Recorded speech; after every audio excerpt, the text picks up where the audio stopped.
the traits of non-toxic people? Now remember, even non-toxic people can act like a jerk sometimes. There's a difference between being a jerk and acting like a jerk. There's a difference between being a jerk and acting like a jerk. So then, what are the traits of non-toxic people? Number one, and I think this is probably the most important of all of them, they are caring. They are caring. They live out of empathy and compassion. They always send a message that you're important, that you have value. They care about how you feel. They care about what you think. They care about your experiences. Now, don't ask them if they agree, because they may not. You see, having a relationship and caring about a person's thoughts and feelings and who they are doesn't mean I agree with you. Remember, we already said 68% of issues or problems in relationships can't be solved. Some people just agree to disagree, or they just negotiate around those unsolved problems because they'd rather have the relationship than win an argument. But they always going to care about how things are for you. I always say this way, you never want to send a message, I don't care. Because if you send a message in a relationship that I don't care, if you send that message enough, I don't care, then when that person walks out of your life one day, you should not complain. I find it very disingenuous when you treat someone on a regular basis in an uncaring way, and they finally figure out you really don't care, and they leave you, and you're bothered by that. I go, what would you expect? Once you convince someone that you don't care, they're going to leave. Non-toxic people, healthy people, mature people are caring. It just flows from them because that's who they are in their soul. They're ruled by empathy and care and compassion. Secondly, these people are respectful. Respect, I told you earlier, is one of the 4 protectors of a relationship. Not only do they care about you and care how you think and feel, they respect how you think and feel. They'll honor and value that. They honor and value the fact that you have needs. They honor and value your experiences. They honor and value the things that happen to you in life. They honor and value that you're wounded and need a little more patience in this area. Because respectful people would do that. Respectful people will never control you. They don't manipulate you. They don't turn to passive aggressive ways or to overtly aggressive ways. Why? It's disrespectful to do that. And so non-toxic people create a marriage that's caring and respectful, which leads to a third trait of non-toxic people in marriage. And this is one that I had a real difficulty with early in marriage. Early in my marriage. But as a person, they're open and honest. They're open and honest with you. Now, let's talk about those 2 words. We kind of misuse the word honesty sometimes. You ever heard someone say, well, let me be honest with you? You understand that phrase would imply you would lie. So you're being honest now when you've not been honest. What they're actually doing is misusing the word honest. What they really want to say is, let me be open with you. Openness is about vulnerability. Openness is about me going inside, and I'm going to share with you, confide in you, this keyword. I'm going to confide in you what I'm thinking and feeling, what my thoughts are. That requires vulnerability, by the way, folks. That requires vulnerability. But because non-toxic people are so secure with who they are, they're secure in who they are, they have the ability to be open. They have the ability to be open. And in that openness, they're honest. Now, let me say something. There were times that I had to be open with Luella and honest with Luella about things I saw in her that I didn't appreciate. But here's the thing. Healthy people will speak their truth in a respectful way. They'll always speak painful things to you with goodwill and respect. There's an old Jewish proverb that says, faithful are the wounds of a friend. In other words, sometimes a friend will tell you something about yourself that's painful for you to hear. But when they do, they risk the friendship in that moment. But they're willing to risk the friendship because they want you to be a better person. They want you to be better than you are. They believe in you more than maybe you believe in you. And so non-toxic people will be open and honest with you, not just about what they think and feel, about what they see, what they observe, what their thoughts are about what you're doing. Knowing that sometimes some of these things are true about you. We all have our blind spots. I did not know that I did not know I was manipulative. I did not know that I did not know I was passively aggressive. I lacked the self-awareness. And so non-toxic people are actually open and honest with themselves and with you. Why? Because lying and deception doesn't build a healthy relationship. That's toxic people. The next trait of non-toxic people who help create loving, healthy marriages is you're trustworthy. You're trustworthy. Now we're not going to spend a lot of time on trust. There's 8 components of trust we talk about, and I think I did it earlier live on that. But we're trustworthy. Now, here's one thing I've learned about trustworthy people. Trustworthy people are never bothered when you question their trustworthiness. You go, why? Well, I'm trustworthy. And if you question my trustworthiness, I've got nothing to hide. So go, hey, if you can't trust me, what have I done to make you not trust me? Let me fix that.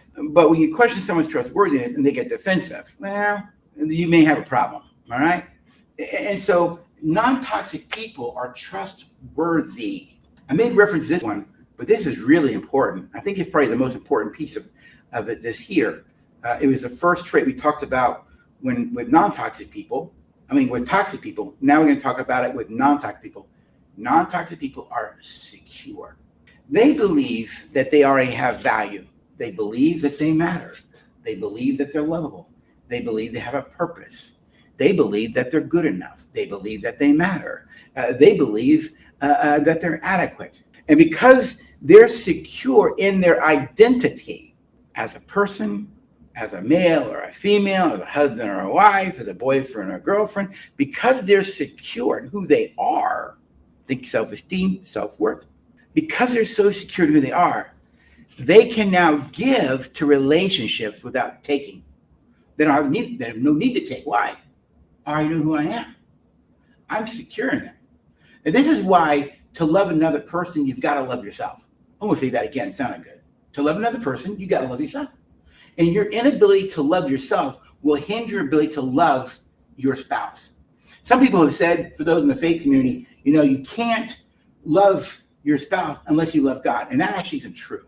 Because if it was, how do you explain people who aren't Christians who love their spouse, and there are people Christians who don't love their spouse? And by the way, that passage there in Ephesians says a husband who loves his wife loves himself. Paul is writing to Christians. You see, you must get to a place where it's okay to not be okay. Security, but this is key. Secure people are humble. Secure people aren't arrogant. That's toxic people. Secure people aren't prideful. That's toxic people. Secure people understand that we all have strengths and weaknesses. I've got strengths and I got weaknesses. I have challenges. I'm okay with my strengths and I recognize I got issues. And I'm okay with that. I don't let the fact that I have issues destroy my value and worth.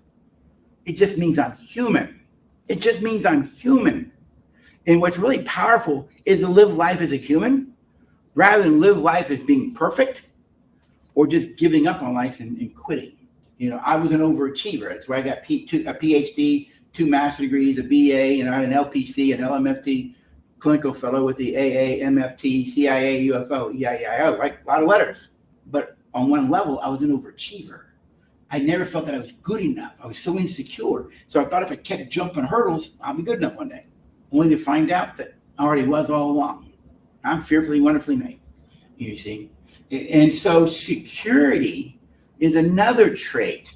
And because people are secure, they're caring, they're respectful, they're open and honest, and they're trustworthy. And the last trait of healthy people, non-toxic people, is their understanding. Their understanding. They're willing to sit down and listen. Because see, talking doesn't mean I understand. That's just me telling you what I think. To understand requires listening. To understand requires me stepping into your world, hearing your perspective and caring, but understanding it, making sure that if you say something, I got what that means. It is far better to understand than to be understood. Did you get the difference? It is far better to understand than to be understood. Understanding is about another person. Being understood is about you, toxic people. Now, secure people, because they're secure, they don't have to force you to understand them because they will seek to understand you first. Why? It's a better way of living. It's about serving. It's about honoring, respecting how you are. Now, just because I understand how you think, how you feel, understand your perspective, understand how you got to where you were, understand why you made certain decisions you did, that doesn't mean I agree. But the power is understanding. And here's the thing. When you move to understanding, you can move to care. When you move to understanding, you can move to care. Oh, I get why you did, and I care. It makes sense to me. Just don't ask me if I agree. As we kind of wrap up here, we're talking about toxic marriage. Those traits that I gave you earlier, those you see those as a pattern. Remember, there's a difference between being a jerk and acting like a jerk. All right. I think we all act like jerk at times, but if it's a pattern for you, then you are a jerk. All right. Go back to the definition I gave you earlier in our talk. If you're in a relationship with someone who's toxic, you're going to have to make decisions because they're going to harm you long term. If not physically, emotionally, spiritually, intellectually. You're going to have to value yourself enough to go, no, wait a minute. I can question what this person says. I can start to trust my feelings and my thoughts. Go get a counselor. Go get a life coach. Get some help. Get someone else's perspective of the dynamic to give you some clarity about what is real, since you've lost the ability to see what's real. Trust your gut sometimes as well. Sometimes our gut is telling us one thing. Our gut's telling us one thing, but then you start thinking about it and make a different decision, only to find out later you should have trusted your gut. Gut thinking is primal, but it keeps you alive. And so get some help. Get other people to talk with you. There's wisdom by talking to different people. But ultimately, you're going to have to learn to love and respect yourself. And people who love and respect themselves, I promise you, those kinds of people do not let others disrespect them or treat them with ill will and uncaring, unhealthy ways.